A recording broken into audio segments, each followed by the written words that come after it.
I've started the recording. Thank you, Mr. Clerk. We're going to be led, welcome everyone. We're going to be led in the Pledge of Allegiance by Mrs. Maida. We can't hear you, Madam President. What's going on? I heard you. I'll say it again. Welcome everyone. How's that, Mr. McCoy? The microphone's still not working, ma'am. Matthew, we can hear her. We can Matthew, hear we her. can hear. Matthew, it's not me. No. Hold on a second, because I'm having trouble too.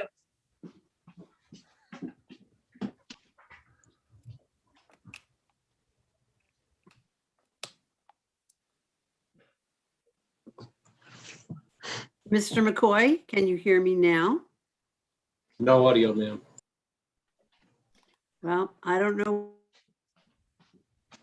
I can hear Are you- her. I can hear Are you. you here now? Okay. We had trouble with our internet all day over here. I can hear everybody, including Carol. Okay, so I'm going to Okay. start. And Okay. I don't know what to do, Mr. Still have McCoy. no audio, Madam President. Well, Mr. McCoy, I've got what everybody else has audio. Why don't you restart yourself? I can hear. Mr. Vice President, could you turn on your mic and start the meeting? Not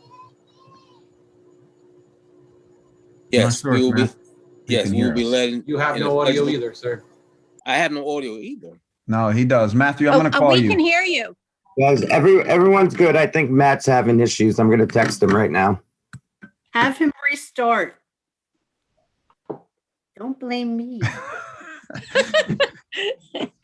Oh, boy. It's a tough group.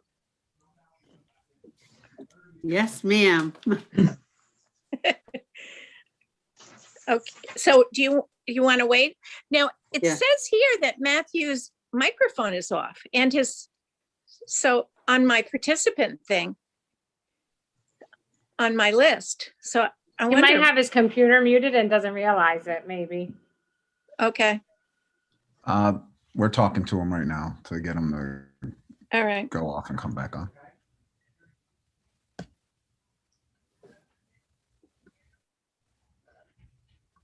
Sorry, everybody out there in YouTube land. Just give us a minute or two. We're all set.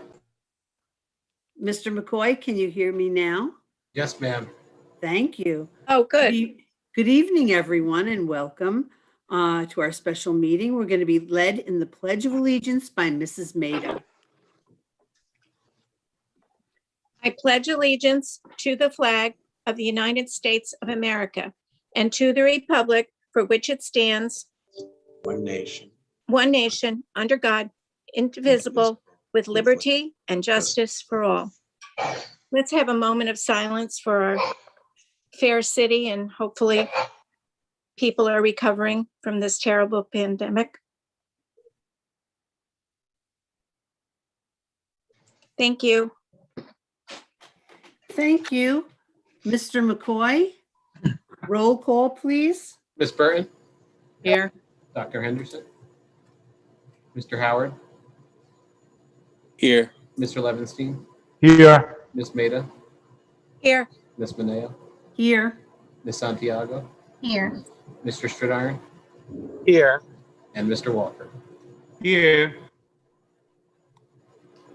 We have one item tonight, and we're going to turn this over to Dr. Padilla. Thank you, Madam President, and good evening, Board Trustees. Thank you for taking the time out of your schedules for a special meeting. As you can see from the resolution 2.1, this is a matter related to COVID-19 rapid testing for high-risk sports and athletes in those sports. And so I'm going to turn it over to Mr. Shaw to give the board and the community an overview on what's allowed. Okay, thank you, Dr. Padilla.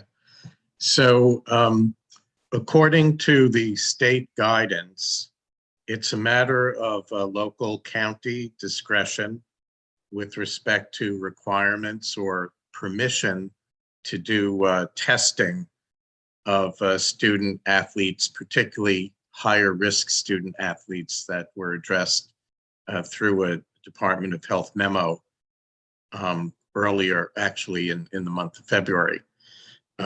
So the district is able to have student athletes tested under a yellow zone designation if they're going to attend upon instruction in school and they consent to be tested. They could be tested that way. Otherwise, in order to conduct testing, there would not be a free source of state testing to test your student athletes. The Board of Education, as would be true of all other Orange County boards, does have the ability to require testing, surveillance or otherwise, for high-risk sports student athletes.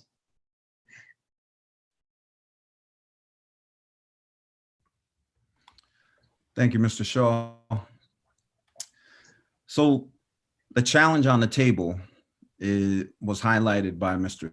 Shaw, and the difference is testing of students in the yellow zone that are in person. And as you know, we have a little over 50% of our students, our collective student body, who are fully remote. In that scenario that he outlined, those students are not allowed to be tested. However, if we secure a different source, the board would have the authority, does have the authority to test students that are participating in the high-risk sports. So the team has been working to overcome that particular challenge. So we have tried to identify where we might be able to get rapid tests that are not part of what the state has deemed yellow zone tests for only in-person instruction, because if I understand what the board desires to do is to test all students in fall 2 high risk. So that would mean students both in person and both students who are virtual. Therein lies the challenge, unlike the yellow zone requirement. So the resolution tonight is to honor the board's wish to conduct rapid 19 testing. Go ahead, Mr. Forget. Go ahead, Mr. Forget. Thank you, Dr. Padilla. So we've been working pretty rapidly with engaging in conversations with Horizons Medical to assist us with administering these tests. And in that conversation, since we are doing weekly testing, they are recommending that we use the PCR tests, which are a much more reliable test, rather than the rapid, Binex rapid test. So they're offering to do the PCR test for us and to administer those tests on a weekly basis.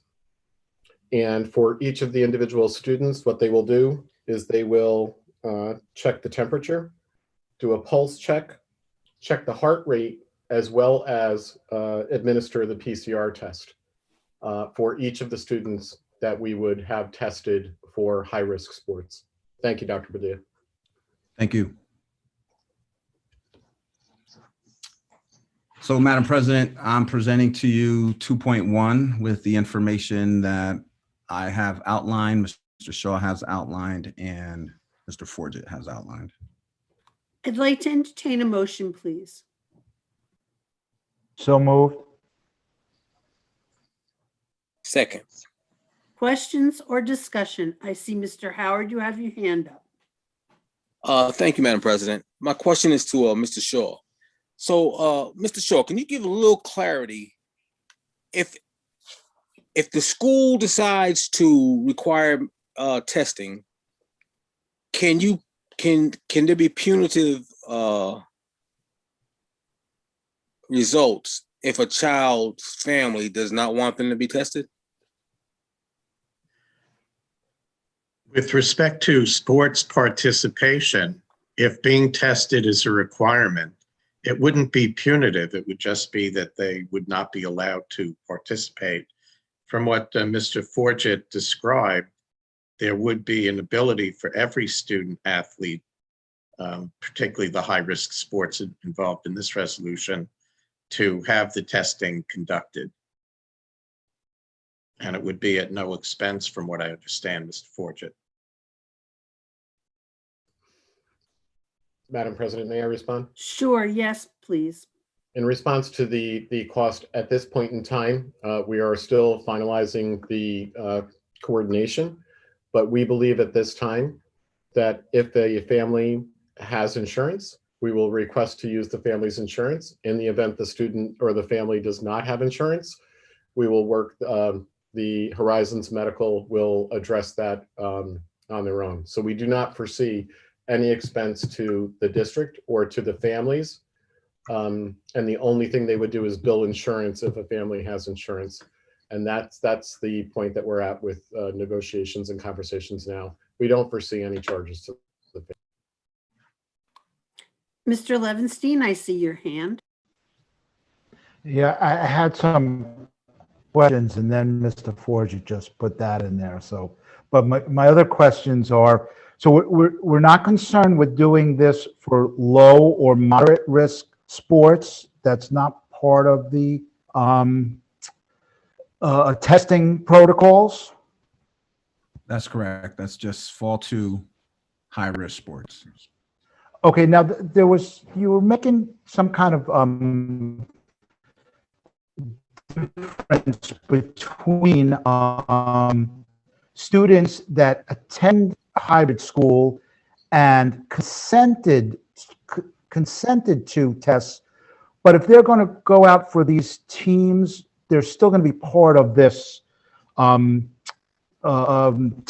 that was just described to us, correct? So this would be weekly surveillance of all. You were breaking up a little bit. I think I caught most of what you said. So this would be weekly surveillance testing of only fall to high-risk sports. Okay, then, Madam President, can I ask just one more? Hang on one second. Mr. Levinstein, you're breaking up, and I think Dr. Badia missed part of what you were saying. What he was saying, what he's asking, Dr. Badia, is about kids that are hybrid versus kids that are 100% virtual. Yeah, so the difference in that equation lies in the test that you use. So with the work that we've been able to do with a community-based partner, the board would, the board has the authority to test both virtual and in person. With the other test, no district is allowed to test both in person and virtual. So the difference there is, which test do you use? Do you use the free test and the yellow zone test? If that's the case, then the answer is no. You can't test virtual students. With this other scenario, you can. Okay, so Did that it help, seems- Mr. Levinstein? Did that Yeah. help? Yes, yeah, Okay, go that ahead. helps. But so going further on what Mr. Forget said, brought up, it seems now that these students and their families are allowing Horizon Medical to be a medical practitioner for them by the exam that they're doing and the fact that they're going to bill the insurance company for testing. So as long as parents are aware of that fact, if that's the case, that's what I seem to be getting out of it. Because if someone wants a test, they can go to CVS and it doesn't cost them anything. But this is not costing, but it's going through their insurance if they have. So I just want to be clear that they may be a medical provider to these students. Is that true? Mr. Levinstein, that's Yes. not quite true. When you go to CVS, they collect your insurance information. As an individual, they collect your insurance information. So CVS is collecting information on everybody who's getting tested there. Go ahead. You are correct. Everyone is taking as much information as they can for wherever their source of payment is. Nobody is doing this for free. And I apologize if that part of it's wrong, but do parents understand if what I'm seeing, if my understanding it correctly, that this medical group will be an additional medical provider to these students? Madam President, may I respond? Yes, Mr. Ford. Mr. Levinstein and board members, the consent for testing will be incorporating that Horizons Medical Group will be the administrators of the testing and will clearly explain the request for insurance information and will clearly explain that under no circumstances, if you don't have insurance, will you be discounted from this. It will be clearly articulated in the consent form that we must receive from the parents to administer the test on the students. Okay, as long as it's clear to them, that's all that I'm asking. Thank you. Thank you, Mr. Levinstein. Mrs. Burton, I see your hand up.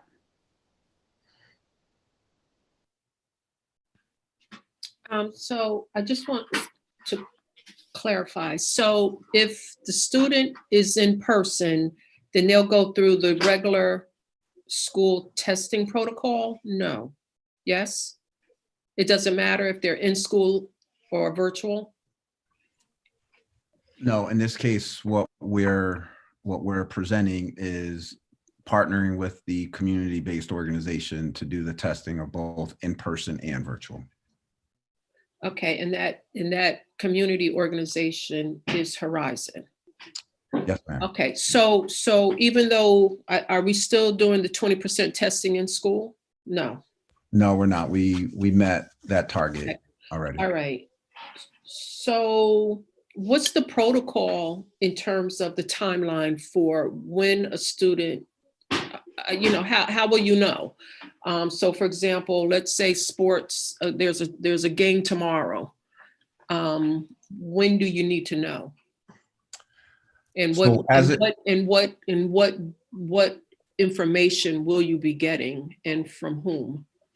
So because this is weekly and we're already into week 1, we anticipate getting information out tonight and all day tomorrow with a potential, and I'll have other people on the team chime in, with a potential testing by the end of this week. And then we'll have a schedule in place for next week where we would use several days in order to test all students in the fall 2 sports. And that would happen weekly until the season's over.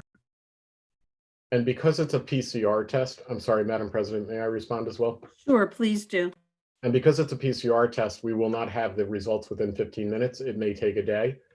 So within a 24-hour turnaround, we'll be able to provide the response to the results of the test, with the understanding that it's a much more reliable test than the Abbott rapid test.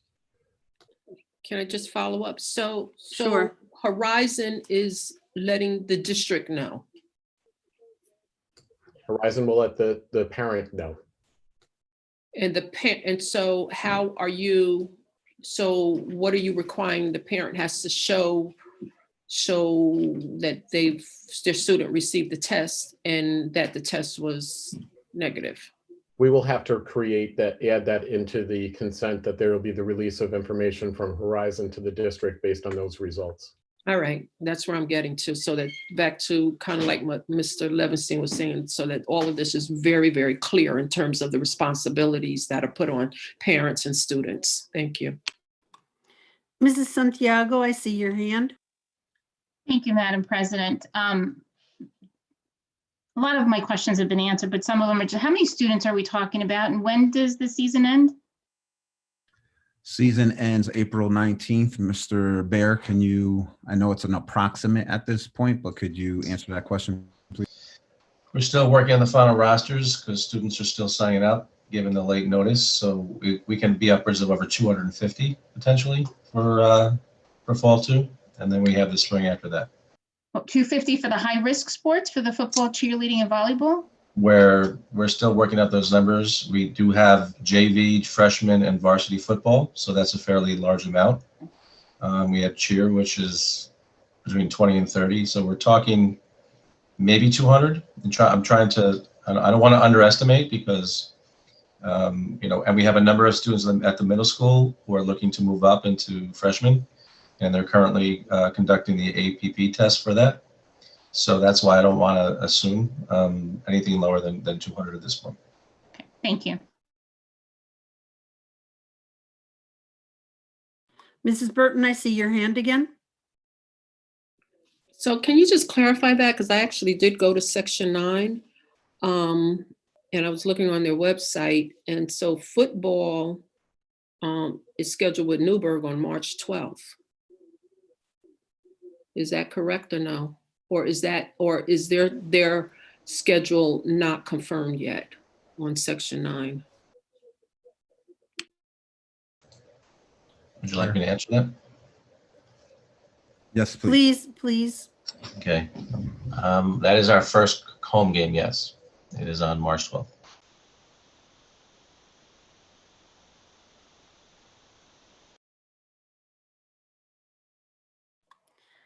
Mr. Levinstein, I see you have your hand up.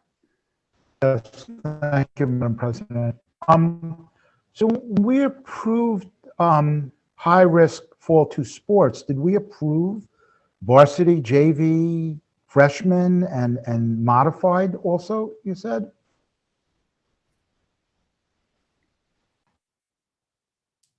Mr. Bear?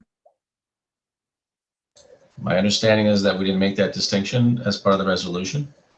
So in order to, our other programs, our freshmen and our modified programs are important feeder programs for our varsity going forward.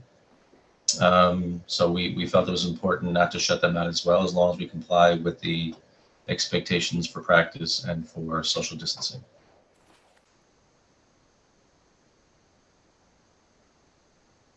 Thank you. Anybody else? Can I just say, I'm sorry to interrupt. I'm struggling with my computer, Ms. Bonet, I do apologize. But we did make modifications to the modified program and that we're not competing. We're only doing practicing and scrimmaging. Board members, any other questions or comments? Everybody's ready to vote? Thank you. Mr. McCoy, roll call. Ms. Burton, Yes. Mr. Howard, Yes. Mr. Levinstein, Yes. Ms. Maida, Yes. Ms. Beneo, Yes. Ms. Santiago, Yes. Mr. Stridiron, Yes. Mr. Walker. Yes. That concludes my items, Madam President. Thank you. Thank you, Dr. Padilla. I'd like to entertain a motion to adjourn this special meeting. So move. Second. Roll call, Mr. Clerk. Mr. Howard, Yes. Mr. Levinstein, Yes. Ms. Maida, Yes. Ms. Beneo, Yes. Ms. Santiago, Yes. Mr. Stridiron, Yes. Mr. Walker, Yes. Ms. Burton. Yes.